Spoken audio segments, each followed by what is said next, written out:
Bienvenue dans les podcasts de l'air, une production Atmosud. Monsieur Suas est un homme à plusieurs casquettes. Il est notamment le président du conseil développement du Grand Port Maritime de Marseille. Une fonction grâce à laquelle il a pu jouer un rôle majeur dans le partenariat entre Atmosud et le Grand Port Maritime de Marseille. Écoutons son témoignage. On comptabilisait tout dans le port.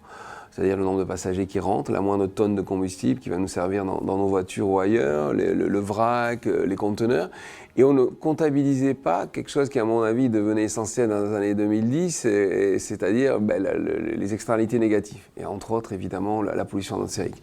Donc dans les années 2015 ou 2016, moi j'ai milité auprès des directeurs du port que je connaissais bien en leur disant il faut qu'on se rapproche d'un tiers de confiance et qui mieux qu'Atmosud pouvait apporter son expertise ancienne et tous ces programmes scientifiques, et je pèse bien mes mots.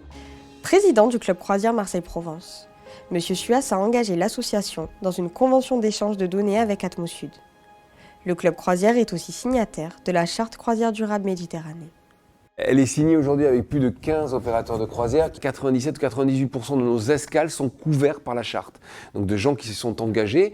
Donc à la fois sur si vous voulez, un engagement précis, mais surtout sur un contrôle. C'est-à-dire qu'ils savent qu'il va falloir remplir des documents, faire venir des inspecteurs qui vont venir à bord et qui vérifieront bien que tous les engagements sont tenus. Ce qu'on veut, nous, c'est que les bateaux qui viennent, sur la partie industrielle au moins, remplissent tous les critères premium de premier choix, c'est-à-dire utilisent le meilleur carburant, se connectent à quai quand ça sera possible, etc. etc. Donc ça, c'est pour la partie purement industrielle liée au navire. Après, vous avez des passagers, c'est un autre phénomène. Quand ils prennent un bus, s'il est électrique, évidemment, c'est bien mieux. Cette charte, elle permet donc d'avoir des supports aujourd'hui écrits, avec des engagements, et ça nous permet d'accueillir les meilleurs. Parce que finalement, ceux qui ne signent pas aujourd'hui, on peut se poser des questions.